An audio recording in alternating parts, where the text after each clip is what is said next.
হ্যাঁ জানি লাস্ট 4-5 দিন ধরে চ্যানেলে কোনো নিউ ব্লগ আসছে না, তার কারণ হচ্ছে আমার প্রচণ্ড টাইট শিডিউল চলছে শুটিংয়ের। আমি একদমই টাইম পাচ্ছি না। আজকের দিনটা একটু ফ্রি ছিলাম, তাই ইভিনিংয়ে আমি চলে গেছিলাম কল্যাণীতে এই রোড সাইড ক্যাফেটাতে।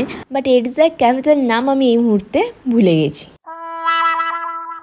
তোমরা যদি ক্যাফেটার নাম জেনে থাকো আমাকে প্লিজ কমেন্ট বক্সে জানিও। ক্যাফে থেকে আমি জাস্ট একটা ব্ল্যাক টি নিয়েছিলাম। আর সত্যি কথা বলতে টানা 4-5 দিন শুটিং করার পরে একটু রিফ্রেশমেন্টের দরকার ছিল। বাট খুব শিগগিরই আমি কাম ব্যাক করছি ব্লগে। তোমাদের জন্য কিন্তু খুব সুন্দর সুন্দর ব্লগ ওয়েট করে রয়েছে, তার জন্য কিন্তু সাথে থাকতে হবে। আর এতদিন বাদে বাচ্চা দুটো আমাকে বাড়িতে পেয়ে ভীষণই হ্যাপি, কারণ আমি শুটিংয়ের মধ্যে থাকলে ওদেরকে একদমই টাইম দিতে পারি না, মাই দেখে শুনে রাখে। বাট স্কুবি কি বলবো তোমাদের, ওর বাহানার তো শেষ নেই। তোজোর কোনো ব্যাপার না, খাওয়ার দাওয়ার খেয়ে নেবে, একদম গুড বয় হয়ে থাকবে। বাট স্কুবি আমি বাড়িতে না থাকলেও কিছুতেই খাবে না। আচ্ছা ওর কি বদমাইশিগুলো শেষ হবে না, তোমরাই বলো তো।